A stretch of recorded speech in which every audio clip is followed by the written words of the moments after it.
All right, so let's talk about Frank Vogel. Look, he's got a tough spot to be in here. The spotlight is on the Lakers, right? And fans tend to blame coaches first, right? LeBron's not going to get blamed. Okay, if things don't go wrong, or if things do go wrong, we're going to point the finger at the coach first. That's what happens across the NBA. It's the way it goes. He already has Jason Kidd on staff, who we know might be breathing down his neck, who wants a head coaching job. Lionel Hollins used to be a head coach, probably wouldn't mind getting another shot at it. So on his staff, he's got guys who probably wouldn't mind usurping some power there if they're able to. He's got a locker room that has a number of veterans who are ready to win right now. And look, fortunately, they're mostly on 2-year deals, but it's still not going to be an easy situation to control, especially with LeBron there and Anthony Davis there. Superstars can bring their own challenges. They also help a lot as well. And then out on the floor, he's got to put all the pieces of the puzzle together. Plus, you've got a guy like Rondo. You've got DeMarcus Cousins. You've got some guys who can play with a little bit of emotion. So, Jazz, what do you think Frank Vogel is going to do to get through these challenges? And what do you think is the biggest challenge that he's going to face as the Lakers coach this season? I honestly think the biggest challenge he's going to face is the criticism that's going to come when the team hits a streak of winning 2 out of 7 or 3 out of 8 or something like that. You know what I mean? I just think with how loaded the West is when you're playing 4 games in 7 nights or 8, you know what I mean? And you have to go on the road for a couple of those. And I think that is going to be the hardest test for him. It's a very veteran team. I don't think you have to worry about that in any sort of way, shape, or form that these guys are that they need babysitting, because they don't. And I also think you mentioned it too, having Jason Kidd hovering over his shoulder. Listen, he's one of the top paid, if not the top paid assistant, I believe, in the NBA. And you look at what Vogel was saying to Chris Mannix of Sports Illustrated last week, you know, talking about how, it's great to have him there. He brought up Nate McMillan, Corliss Williamson, guys who he's had in that similar position who played in the league. But the problem is, of course, every coach sounds great before the season starts, especially when they're coming in brand new. You know what I mean? They'll say everything and hit all the right notes, and the fans will get excited. But I think once his team faces some adversity, that's when it's going to be. Because Frank Vogel, he coached in Indiana, he coached in Orlando. That's nothing compared to be coaching in Los Angeles and being the head coach of the Lakers, especially. Yeah, I mean, look, it's a whole new world when you're dealing with the Lakers and the spotlight that's on them. And so that's going to definitely be something to watch. How does he handle that? How does he handle all the attention that this team is going to get? Every single move he makes is going to be dissected over and over and over again, whether it turns out as a positive thing, whether it's a negative thing, whatever he does, it's going to get ripped apart. I mean, look, we just talked about the LeBron James thing, right? I mean, he goes to his kid's game and people are losing their minds over that. Vogel is going to have a real challenge ahead of him. And then I look at dealing with the egos. I mean, let's say JaVale McGee outplays DeMarcus Cousins in training camp, and you start JaVale and DeMarcus Cousins just took a below market value deal with the hopes of getting a big deal in the summer of 2020. I mean, how is that going to play out? Is that going to create friction? Who does he start at point guard? Does he even start at point guard? I mean, just looking at the X's and O's of it and managing all the egos on the floor, that in and of itself will be a challenge too, dealing with that situation. You know what? Look, Luke Walton had a tough spot to be in. And Frank Vogel, I think his job is going to be easier than Luke's was based on who's on the team and kind of the dynamics and everything. Yeah. But I still don't think it's going to be a super easy situation, particularly if things start to turn south, because that's when the finger pointing really starts. Yeah, and I agree with you. And I think that's where this is a little bit more beneficial to Frank Vogel than it was for Luke, is that they have the older guys, and you're hoping they can police it, because the one thing that solves all this, Trevor, is winning. Yes. Right? Yep. If the team is doing well, you can have some disgruntled veterans, and the other guys in the team be like, dude, shut up. We're winning games. You can't complain about it. Now, if they're sitting at 18-21 after 39 games, which I don't think they will, but if they do, of course you're going to have to start mitigating the drama that you have in the locker room. And so that's where I think it's essential for him to get off to a good start. I think everybody will give him a little bit of rope and say, hey, you got 5, 7, 10 games to get this thing rolling. But if they're sitting at 20 games in at 10-10, you're right. The whispers are going to start. Oh, what are they doing offensively? Right. Why don't they hire Jason Kidd? And I think that with the way things broke down last year, missing LeBron for that stretch and not having him around the team, and really not having a second voice, like a guy who commands attention like Anthony Davis is going to, like to an extent, maybe not to the same amount as AD and LeBron, but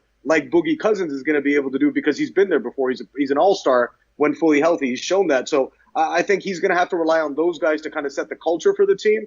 but they also have to be the ones who kind of right things if they start going a little bit wrong in terms of a losing streak or anything like that. Yeah, that's going to be, look, when things do start to become an issue, right? When the losses start to mount and you're going to hit a stretch like that, that's going to be a point where Vogel is going to have to really assert his control over the team. So we'll see what happens there with that one. It's going to be a tough season for him at some points, but if the team is ultimately able to win, that's where maybe he sticks around. And look, we know, I mean, the Lakers tried to hire Ty Lue, right? They tried to hire other people. They tried to hire Monty Williams. Frank Vogel wasn't their first choice. So I'm wondering how quickly Frank Vogel gets put on the hot seat. And I hope it doesn't happen.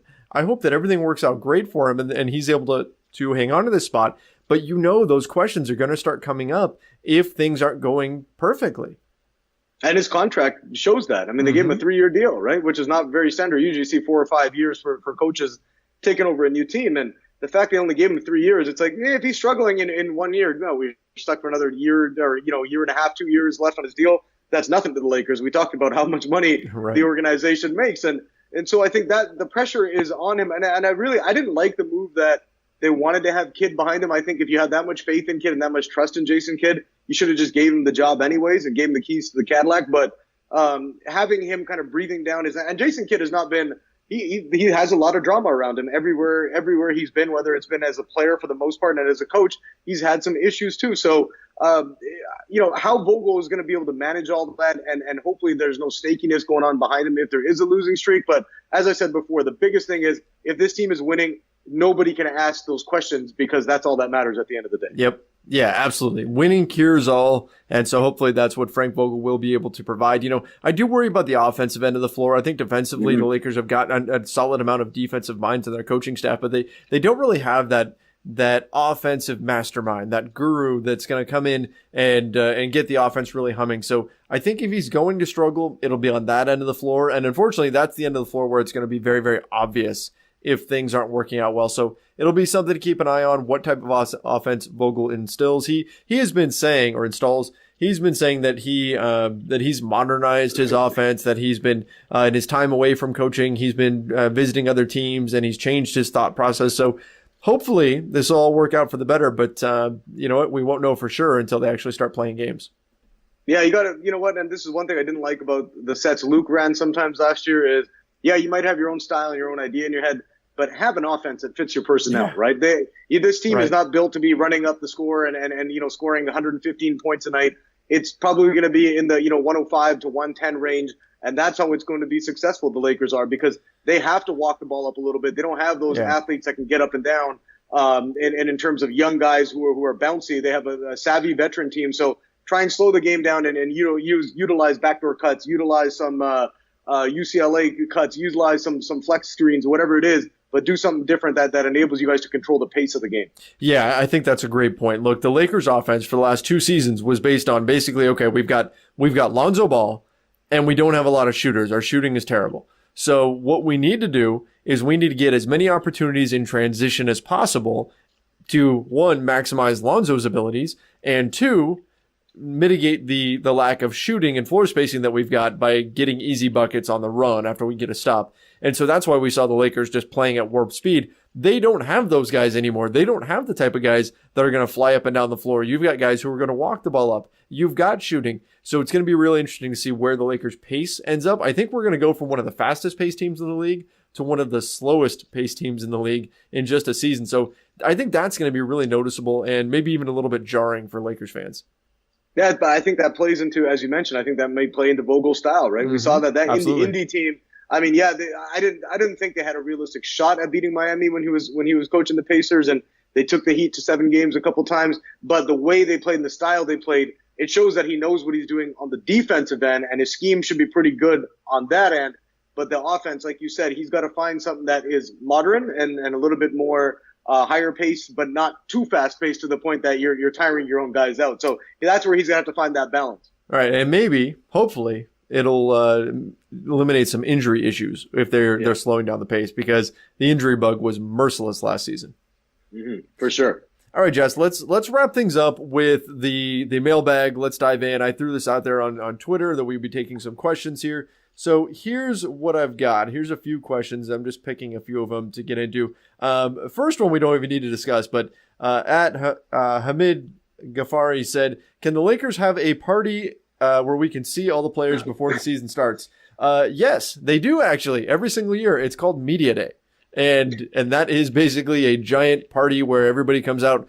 It's like the first day of school. Everybody's got their new clothes. They all come out in their jerseys and they give interviews and take pictures and all that kind of stuff. No, fans aren't invited or anything, but we do provide tons of coverage of it so you can watch right there along with us. So yeah, that happens. At Brandon Johnson 442 says, what kind of season do you think Kuzma will have? So Jess, we've talked quite a bit about Kyle Kuzma before. What's your take? And actually the next question is going to involve him too. What do you think? What lies ahead for Kyle Kuzma, the sole survivor, the one guy who didn't get traded? I think he's the most important fourth man on any team in the NBA, because if you look at what the Lakers have behind, to me, he's behind Boogie and AD and LeBron in terms of the offensive, just sheer talent. I was wondering who the three were. Was it Boogie or Danny Green? Okay. I mean, those are my three guys just in terms of the offensive end, because Kuz, let's be honest, he's not a world beater on the defensive end. He's a guy who you want to be able to score somewhere from 17 to 20 a game. Mm-hmm. And if he's able to bring that off the bench consistently and give the Lakers that option of being a big three, a stretch four, that's what I'm hoping for him. And I want him to take that step this year that we all thought he would take last season. Yeah, that would be ideal. Look, if he can get his 3-point percentage back up, he only shot 30% from three last season. Get that back up to 37% like he shot when he was a rookie. We're in business. If he can do that, he actually did improve a little bit on the defensive end this last season, rated a little bit higher. So hopefully that will continue to improve.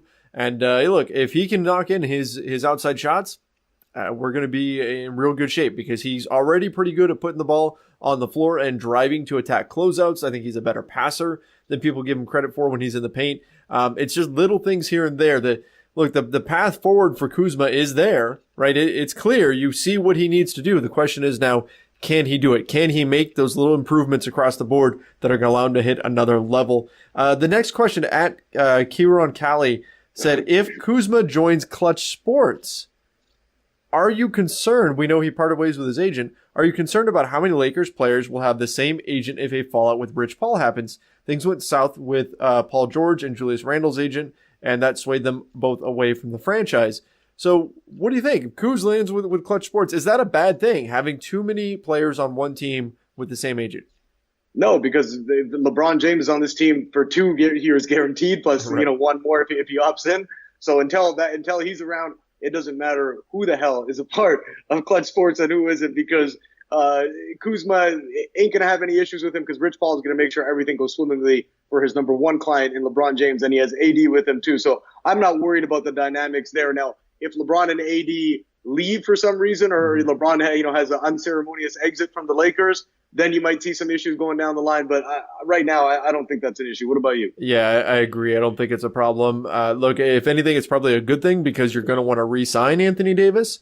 You're going to want to bring him back next summer. And so having players that are with him, with his agency, with his same agent, I think that's a positive thing. So, and I guess here's the other thing, and maybe this is more big picture, but whenever Rich Paul does anything, he just gets roasted, right? People freak out.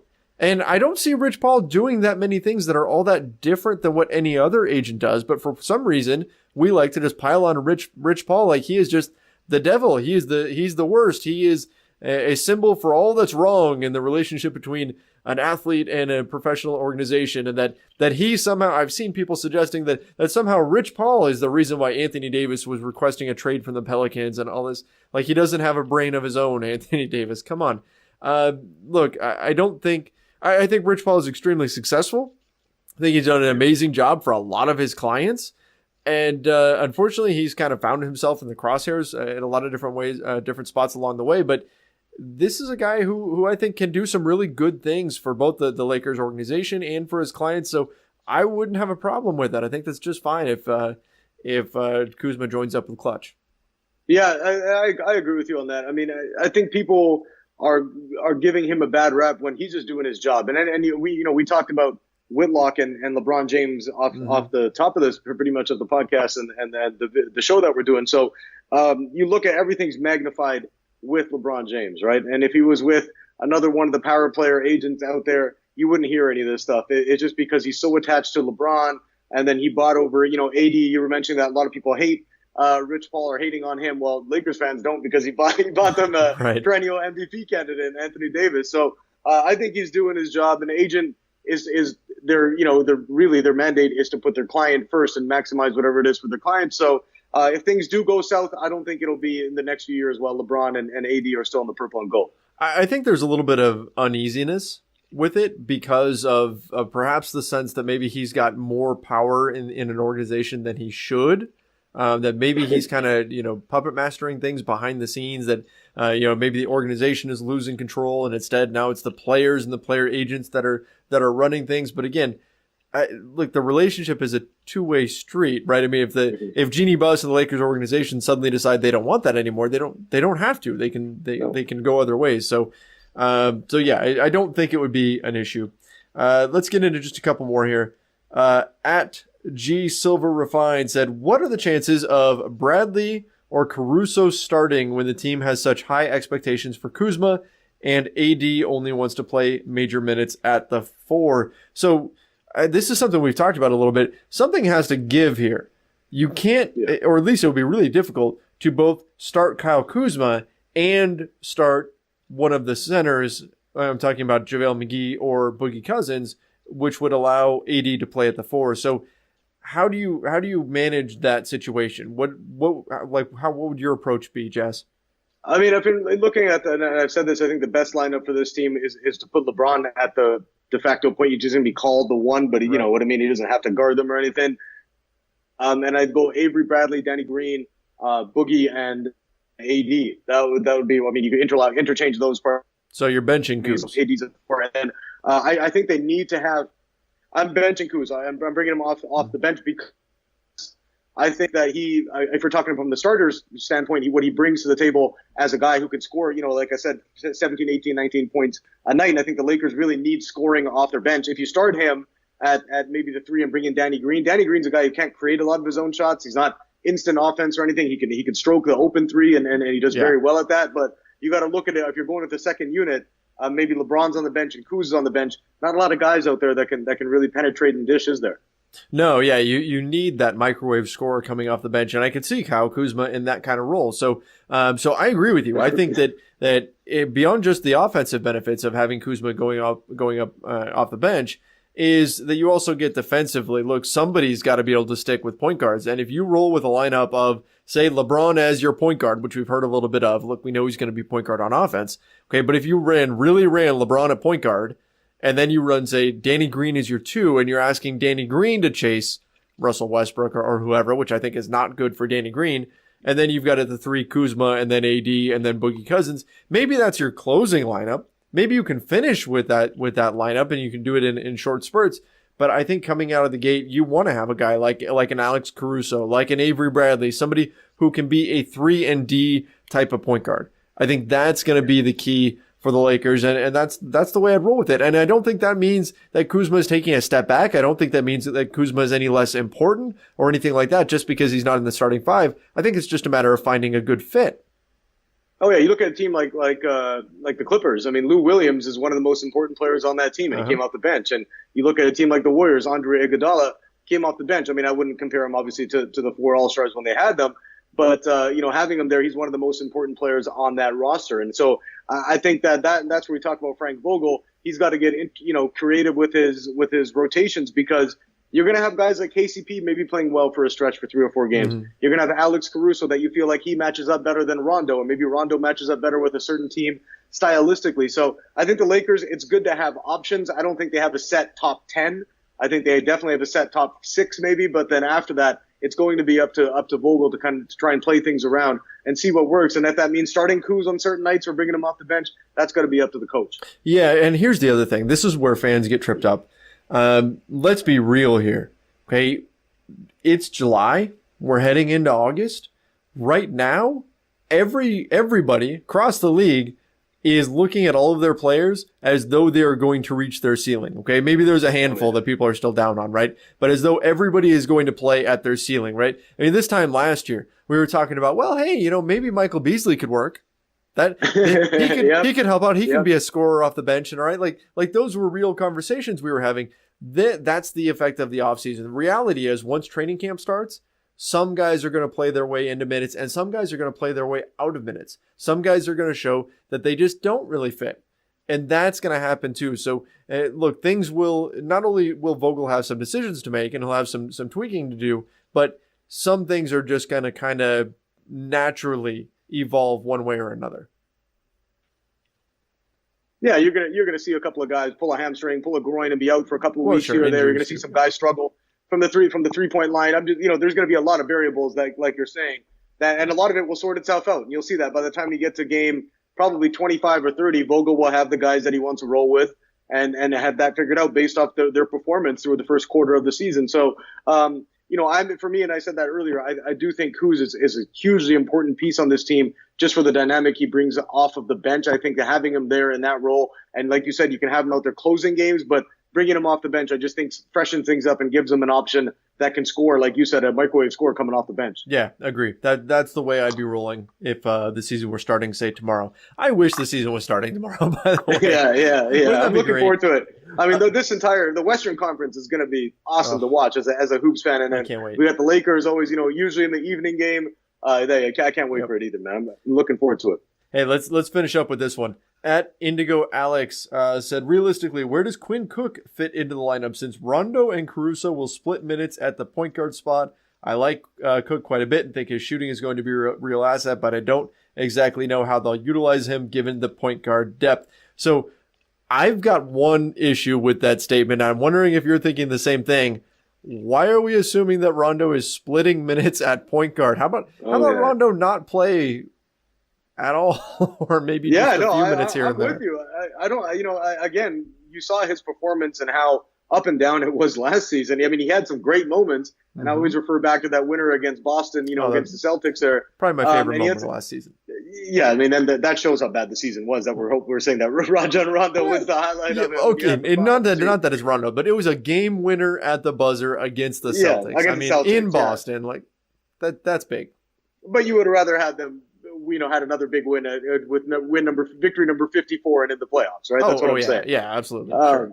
But I agree with you. I don't think it's an automatic given that Rondo is going to be playing, and that's where I think, because Rondo, it's not like he brings much on the defensive end. He's actually a terrible defender. Yeah. The team's defensive rating with him out there was not good last year, especially when you compare it with Caruso. But that's where I think you're going to run LeBron as kind of the point guard, point forward, whatever it is you want to call him, and then you can get a guy like Quinn Cook. Again, if he's playing well and he's on, Vogel's gonna have to look at that rotation and see which one of these guys earns those minutes.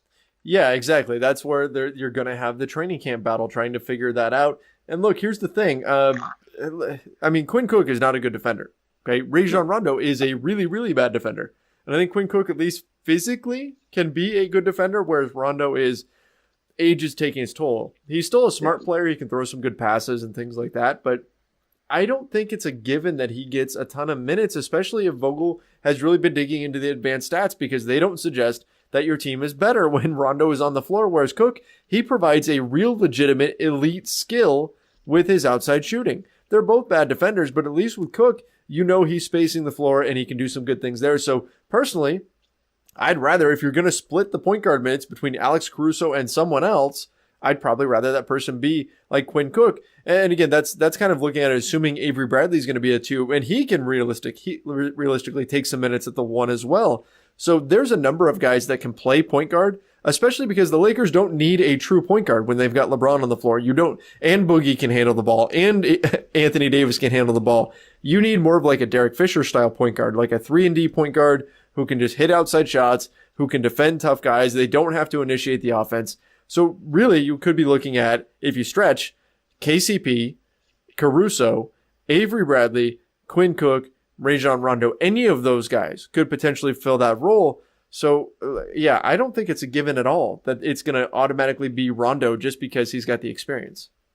Yeah, 100%. Like, we're just not going to assume that Rondo, who had, again, a very, very roller coaster season last year, I don't think that he has any business really playing ahead of those guys. I don't think he's shown anything. Maybe you could say him and KCP, give or take, but I think Quinn Cook brings more to the table right now. I think Avery Bradley brings more to the table. And I think we talked about this a lot last season. Alex Caruso brings more to the table right now than Rajon Rondo does. So those three guys deserve to have the first crack at it. But you're right. Whoever outplays who at training camp, that they're the one who's going to get the lion's share of the minutes. Yeah, for sure. And you know what? Look, bottom line, LeBron James has made a career out of taking guys who can just play okay defense and shoot from outside and make them look really, really good, right? I mean, we think about guys like, say, Mario Chalmers and players like that. LeBron can do that. So I think Quinn Cook does have a real role on this team. The question is, can he be better at it than those other guys that we named? And that's what's ultimately going to determine what his rotation looks like. But I think this is a guy that can be a real benefit for this Lakers team. Oh, for sure. And I agree with you. I think I like that signing maybe just a little bit less than the Boogie one, because I think Quinn Cook has a dynamic to his game. And you saw them. I mean, the Warriors are so short-handed. And again, if Quinn Cook's your sixth or seventh man, you're probably going to be in trouble overall, I would say, in the bigger scheme of things. Yeah. But if you need him to come in and score 15, 16 points one night, he has the capability of doing it. All right, Jess, let's wrap things up there. I think that's a pretty good spot to leave off. Final thoughts as we head into the month of August here. I can't wait for the FIBA basketball tournament to start. I can't wait for the NFL to start. I'm losing my mind. I'm not like you. I'm not outdoorsy and adventurous. Give me my nighttime sports back, please. That's what I'm looking forward to seeing. Come back. I'm getting a little shaky. I'm going through sports withdrawal. Yes, 100%. I'm right there with you guys. Everybody, thank you so much for listening. Please make sure you go over and rate, review, and subscribe to the Lakers Nation podcast on Apple Podcasts. We've been getting a bunch of new reviews coming in. Really appreciate those. And don't forget to follow us on social media at Lakers Nation on Facebook and Twitter at Lakers Nation Official on Instagram, and go subscribe to the Lakers Nation YouTube channel. Make sure you do hit that subscribe button so you get notified every time we come out with a new video. We've got all kinds of video stuff that we've got coming up for your Lakers enjoyment in this trying time when we have no basketball on for us to watch. Guys, till next time, make sure you go follow me on Twitter at Trevor_Lane, and it's at, what'd you put, 21 at the end of your handle again, Jazz? There you go. I always forget it. There you go. At JazzKang21. I got it. At JazzKang21. So go follow him on there. Till next time. See ya.